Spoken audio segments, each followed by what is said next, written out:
почитувани представници на медиумите, почитувани граѓани. Владеачкото мнозинство на сила и без почитување на правото на амандманска расправа го донесе неуставниот закон за двојазичност, кршејќи го уставот, законот и деловникот на Собранието на Република Македонија. Со овој неуставен, неприменлив и штетен закон, без постоење на реална потреба, се наметнува двојазичноста на целата територија на Република Македонија.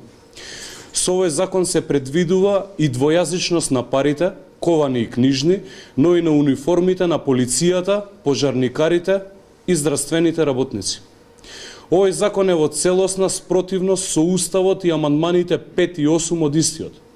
Овој закон ја загрозува унитарноста на државата и единството на полицијата како орган.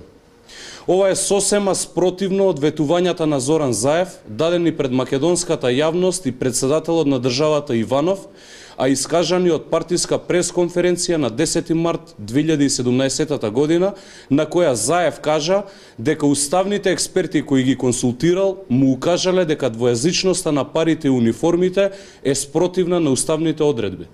Заев вети, Заев излажа. Со новиот закон за двојазичност, парите, ковани и книжни, ќе бидат двојазични.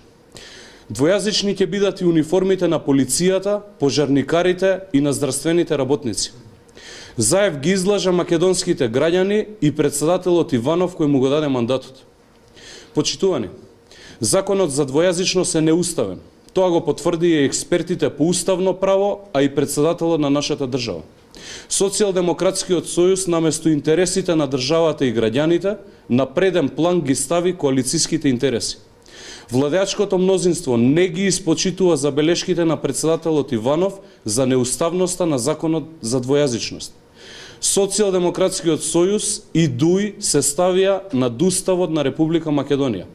Од тука, чекорот на председателот Иванов да не го подпишува указот на законот за двојазичност е државнички потек и единствено очекуван потек кога се крши Уставот и се дерогира правото во Република Македонија. ВМРО ДПМН не го признава овој закон и никогаш нема да го признае овој неуставен закон.